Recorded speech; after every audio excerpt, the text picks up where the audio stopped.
Hi everyone, welcome to the MyRSILife.com YouTube channel. I'm Mitch, and today I'm going to give you my top 5 most useful tips and strategies for working productively at a computer, at a desk, with minimal use of the hands. All right, so to start off, tip number 1, I recommend you use Dragon Dictation software. So that is some software developed by a company called Nuance. And once I got RSI, I went a long time, really not knowing how to use a computer and not knowing what to do. So, in fact, it was my employer who suggested getting Dragon Dictation. And so, fortunately, they were able to pay for it. And it just opened up the computer to me again. I do everything with Dragon on the computer. I dictate my emails and my documents. I format my emails and documents. I navigate around my computer. I surf the net. I even use spreadsheets. There's a lot to talk about here with Dragon Dictation, so I'm sure I'll make more videos on it another day. But that's my tip number 1. I highly recommend Dragon Dictation software. All right, on to tip number 2, which is going to be one of my favorites of the video today. So tip number 2 is going to be to remove the keyboard and mouse from your desk. Literally take them out, unplug them, throw them in the closet, throw them in the garbage, away from your reach. What I found after I got injured was it was really hard for me to transition to my alternative tools because my brain and my behavioral habits just kept justifying, oh, one more email. Oh, I'll just touch the mouse a little bit. And all those little bits prevented recovery. And they prevented me from learning how to reuse a computer without my hands. So once you take this step, it is pretty drastic, but once you take this step, you will learn your alternative tools faster. And in my case, and hopefully in your case too, you will see signs of recovery faster. Moving on to tip number 3, we have the foot mouse. Let me pull it up here. This is the 3D Rudder foot mouse. I use it basically every day. It has become an essential tool in my RSI toolbox.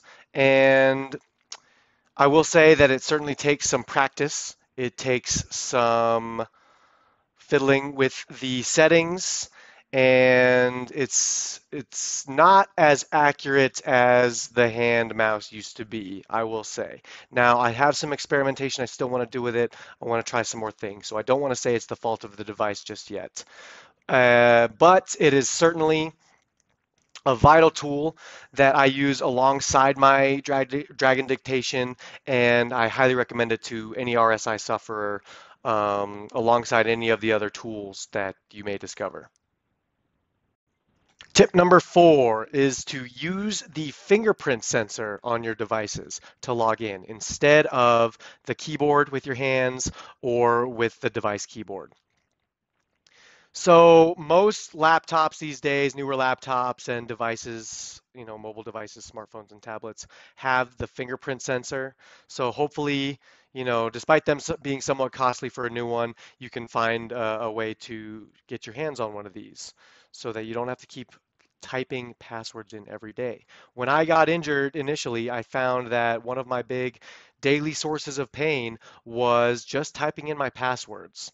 So passwords are a part of life these days, for better or for worse. So you do yourself a big favor by saving the work and just using your fingerprint. Now, one other side tip I have along with this is to program multiple fingers into the device so that whichever one doesn't hurt that day or whichever one hurts the least that day is the one you can use to log in.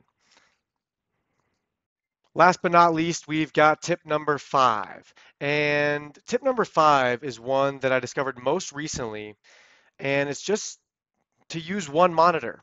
Don't have 2 monitors or 3 monitors because you're mousing more when you have more monitors. You're dragging apps across with the mouse. So I found that one monitor is all I really need to get everything I need done, especially when you're trying to learn a foot mouse, you don't want that huge amount of double screen real estate to have to traverse with the foot mouse. You want a smaller playing field.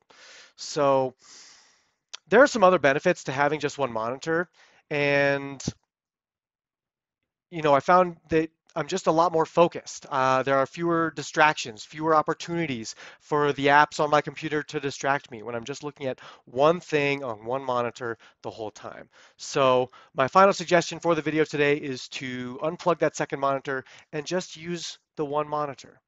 That is going to wrap up today's video. Thank you so much for watching. If you have any suggestions or tips of your own about how to use a computer hands-free, feel free to leave them in the comments below. We will see you next time.